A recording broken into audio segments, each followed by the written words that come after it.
Hi, my name is John Frehse. I'm Senior Managing Director at Ankura, and I'm with Dave Gilbertson. Dave Gilbertson, Vice President with UKG. You get to say no suits, no slides this time. All right, we are back for another episode of No Suits, No Slides. Why no suits? Why no slides? Because that's way too formal for what we're talking about. We could get all high and mighty about talking about labor force and labor participation. We don't do that on this series. We take about 20 minutes or so, maybe 25, depending on how much we get going or how depressing John gets, frankly.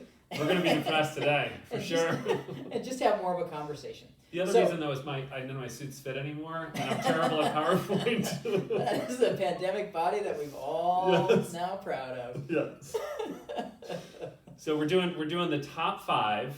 Okay. People like lists, focuses us. Yep. The top 5 issues around recruiting and retaining talent. Yep. Doesn't matter what industry you're in. Yeah. Do you want to start with number 1? Before we get there, why recruit? Like, why are we even talking about this? Got it. Okay, so I'll hit a couple. Thank you. I'll hit a couple of data points first. Okay. There's some things that are long-term impacts on the ability to recruit and retain talent. The first one that I like to talk about, I always say this is cocktail data, because you can quiz people while having a cocktail. Is we've got 52% of 18 to 29-year-olds living at home with at least one parent. 52%. I say that's a majority, even though it's just a hair, but it's more dramatic. But 52% of 18 to 29-year-olds are living at home with at least one parent. By 2030, we have a $68 trillion wealth transfer from boomers to their children. It's a little grim because it sounds like they'll all be dead by then. I think some will make it past 2030, don't panic. But a major wealth transfer. So the question is, do they need to get a job working at a factory or in the warehouse or in a healthcare environment or retail or anywhere when they're waiting on inheritance and they're living at home? Now, the numbers before the pandemic were 47% living at home, so that's only a 5-point difference. And people think, well, probably nothing before, but the pandemic caused all this. Yeah, it's like it's not 5 so points. Take it easy. Right. And then I'll hit a couple of quick facts. Birth rates are the lowest they've been in decades. Marriage rates are the lowest they've been in decades. So again, social behavior is changing. Yep. And the big one for me, although I did a speech recently and the organizers asked me to take it out, is religion. Okay. Because 47% of the U.S. population is a member of some form of organized religion. It's mosque, temple, synagogue, church, what have you. That is the lowest we've ever seen. Yeah. So just 10 years ago, we were in the 60s for that number. And so as religion goes down, and they said, well, are you trying to advocate some kind of faith? And I said, I am not trying to minister. Yeah. But organized religion creates sort of repetition of social fabric. There are traditions that we do. You get married, you have 2 kids, they have 2 kids, the whole thing, and it's not... And you're saying the royal we, not one specific religion. That's exactly right. All religions, they create this community around them that reinforces community. And it's predictable. And Yeah. investors, my friends in private equity, they love predictability. They want to be able to know what's going to happen. Yeah. When people are at home on social media, they don't know what's going to happen. It makes them very uncomfortable. But all of those things help people stay out of the workforce or bob in and out of the workforce, come in and leave because they have the freedom to do so. They're not taking on huge amounts of debt, living in an apartment they can't afford, having kids they can't afford, all those other things. So those things are long-term trends that are not going to change. And because of that, we need to think about recruiting and retaining differently. And I work with a lot of senior leaders on this, and you see in their eyes like, when the pandemic's over, doesn't it all just work? And it didn't work before. Exactly. So it's still not going to work. Right. What if we try harder, Dave? Still no. You need a better strategy, and you've got to be focused. And by the way, I say this over and over again. It's not a 25-step program requiring years and years of effort. This is changing the way you do things and behaviors. And now we should talk about number 1, which I believe of all the things is probably the most important and most impactful. So we're doing reverse order. We're not going to start with 5 and go to 1. We'll start with the big one. Everybody can hang up after this. All right, that's fine. So one of the things, I think out there you see all over the place how hard it is to hire. And it is, right? We're not going to minimize that here. But what you never see is why not just double down on treating your existing people better so that you can keep them so you don't have to hire to begin with. Right? And I think that's what we're going to spend a lot of time on today. So the number one thing that I like to reinforce in talking to people is there's a cliche in the HR world that people leave their managers, they don't leave their company. And it's true. It's absolutely true. So double down on making sure you have fantastic managers, you have inspiring managers, you have people who want to manage, right? Yeah. And then don't abuse them. That's right. And then don't abuse them. And show a career progression. Take that seriously. If you take care of your managers, they're going to take care of their employees. They're going to inspire their employees. Those employees are going to want to stick around. They're not going to be tempted by another 25 cents an hour just down the street. And there's so much uncertainty in people's lives. I think it's easy to get simplistic about saying, oh, well, they just left because they got another 50 cents an hour, 25 cents an hour. Put yourself in the shoes of the person making the job switch to say, okay, I'm going to disrupt my routine. I'm going to disrupt my manager, potentially disrupt my family schedule. And you're all for another 25 or 50 cents an hour. You're saying that's an easy decision? No, what they would love to do is stay right where they are for the most part, reduce the uncertainty, and be inspired coming to work every day. Instead, we've taken leaders and we've made them administrators. Yes. They are collecting data all day. They're in a back room doing pivot tables. Yep. They are really in a beatdown situation. We see supervisors with a 60-to-1 ratio. Yeah. And how are you going to lead 60 people? That's right. I can't lead 10. Right. It's hard. You really need a smaller group to focus on if we care about people. If people are your most valuable resource, how do you treat them? And supervisors and managers generally are dramatically overworked, and they're administrators. And that's not what they signed up for. And then we wonder why we have high turnover. Right. Which should not be a surprise to anybody.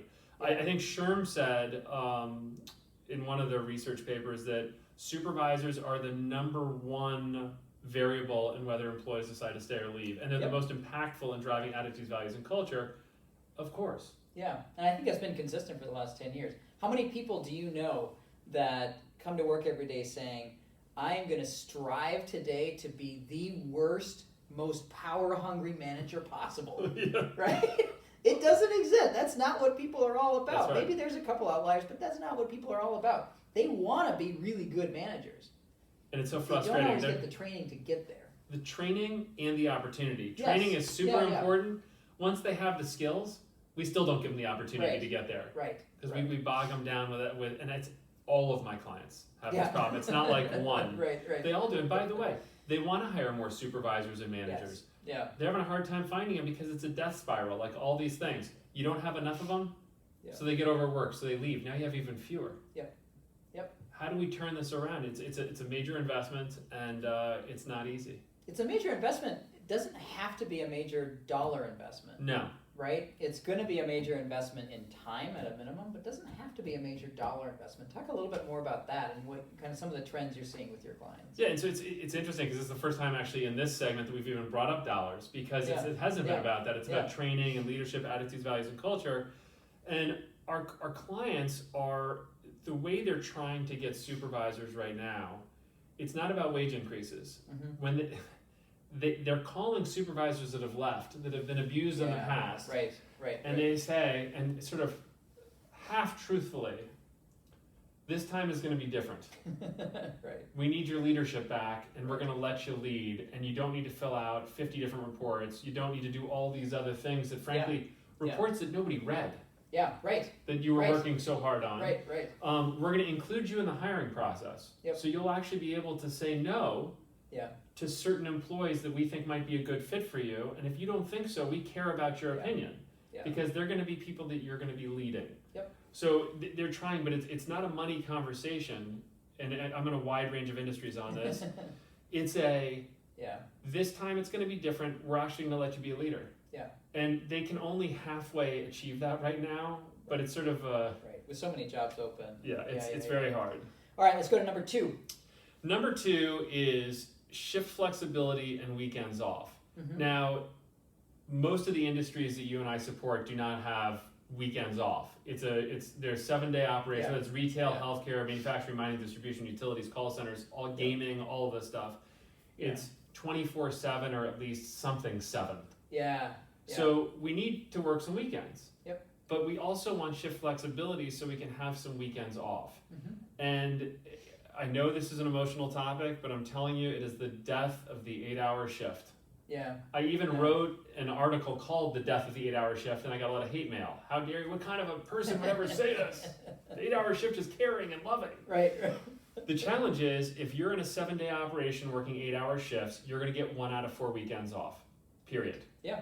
That's the math. Mm-hmm. And if you're on a 12-hour shift, you're going to get half your weekends off, so twice as many weekends off.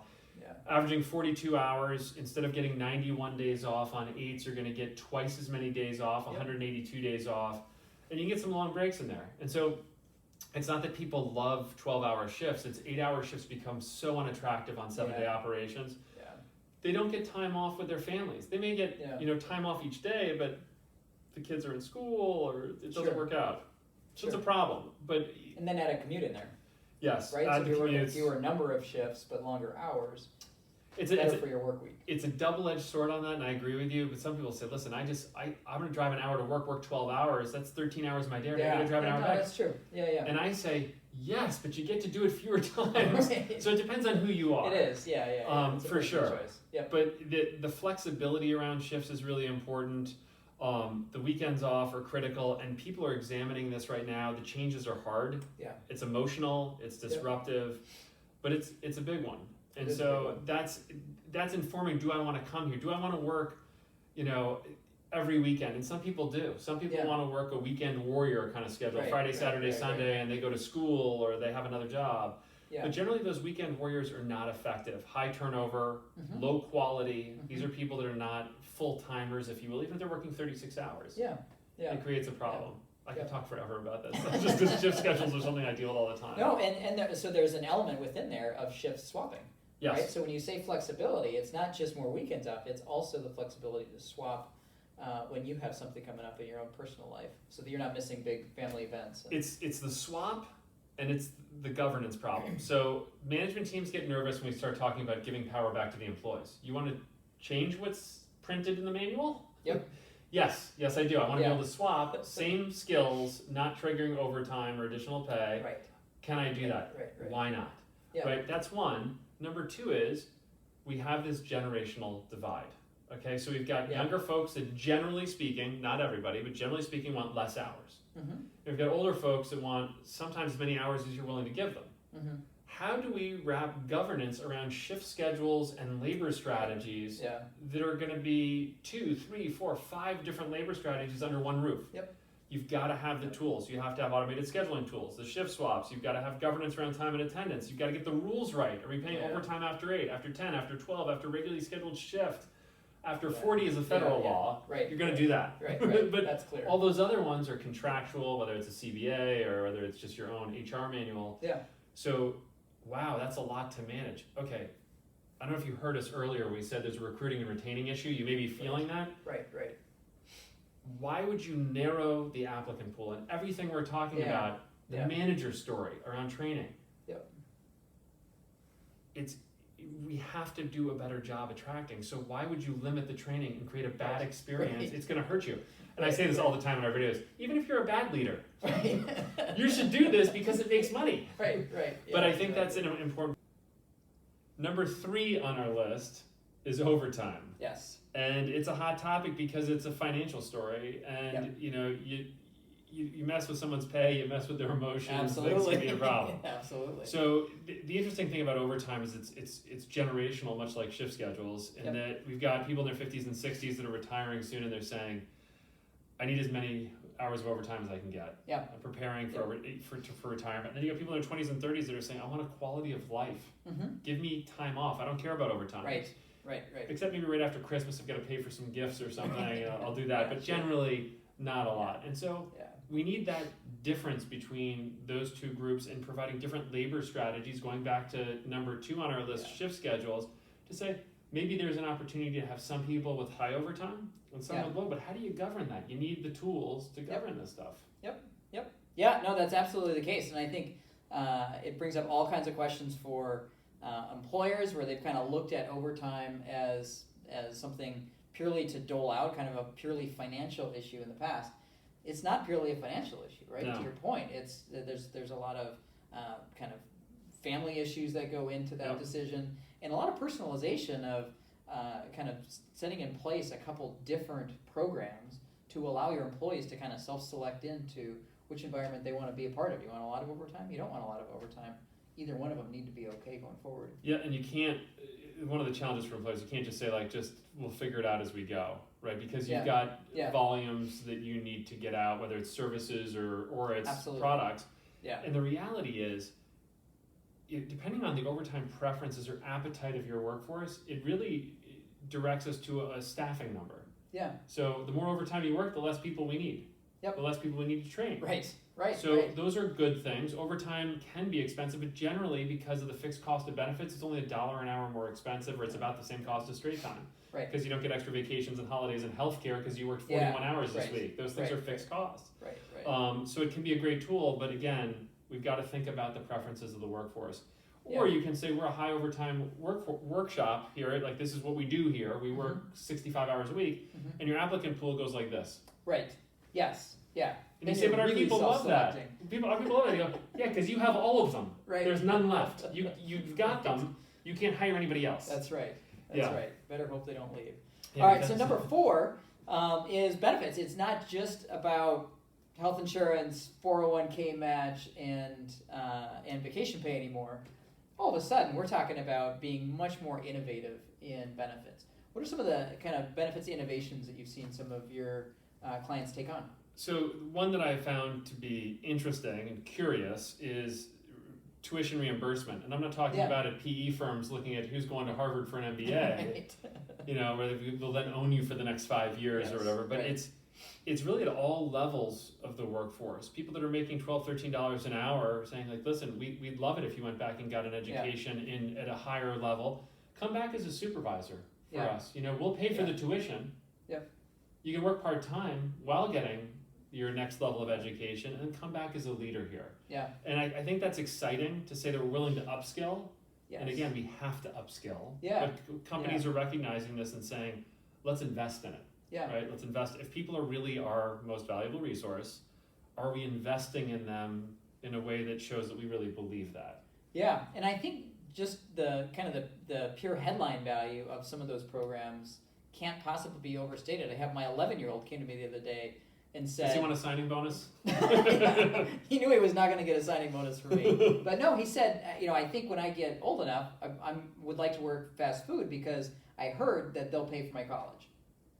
And I thought, wow, if that message is reaching 11-year-olds, that's a really impactful thing. Obviously, I'm 100% supportive of that. Right? I love it that he knows that you're not paying for it.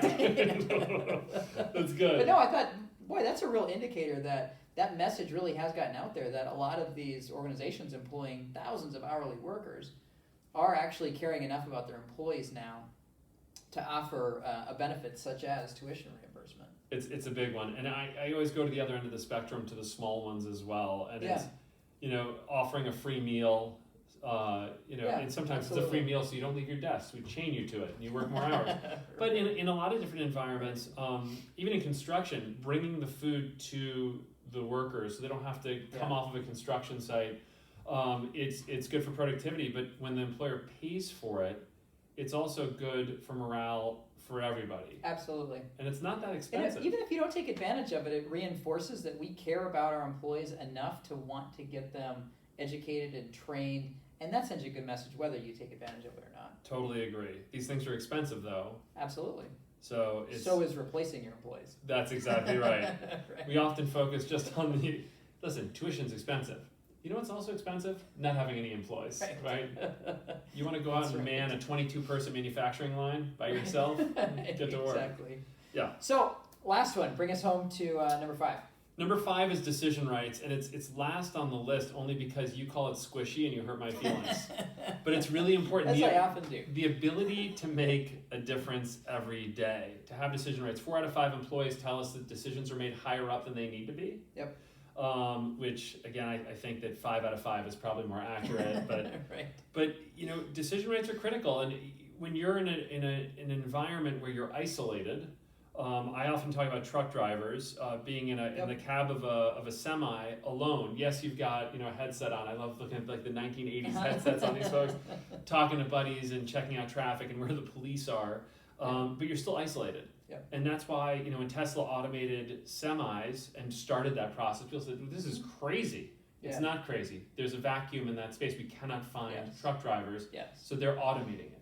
It's the same in other professions. We're automating those things where people don't want to do the work. And I talk about extrusion operators a lot just because they're in a hot, humid environment, totally isolated, and they have, you know, a lot of skill and very little decision rights. They're following engineered standards, but there's an art and a science to that process. And, you know, there's a story where a supervisor was calling from home. They were at home and they had the analytics up on their screen to say, hey, we're not getting enough product out of the extrusion operation. You got to turn up the speed. You got to go faster. Extrusion operator says, listen, can't go faster. It's going to cause a lot of waste. We're going to have to dump a ton of product. Got to go faster. All right, well, I don't want to get in trouble for insubordination. Right. Turn up the volume. In that one 12-hour shift, he dumped $42,000 in raw materials. Worse yet, there was no product for the next shift to run, which was 30, 40 employees. So you get that many, and maybe it was probably more than 40 employees, but you talk about idle time for them, lost revenue because you can't sell the product, and you've dumped $42,000 worth of raw materials, all because we didn't listen to the guy that knows the job. Been trained in the job. You've always told me if we train people and they have the expertise and we trust them, shouldn't we let them do their job? And you always laugh about it, and I'm always like, yes, we please. should. Like crying but laughing because it's really insane. It is insane, and it actually brings us back full circle, right back to the beginning of our time together here today, which was if they had fantastic leadership and fantastic managers that trusted their employees, all of that could have been avoided. Yep. Right? It all comes back to creating great managers. Great leaders. You got it. All right. Well, there's a lot more, I think, to dig into in the decision rights, especially when it comes to the effect that automation is going to have. I think it's positioned as eliminating all these jobs when the reality is, I think, the exact opposite. But let's dig into that next time on No Suits, No Slides. Thanks very much for having me. Thank you.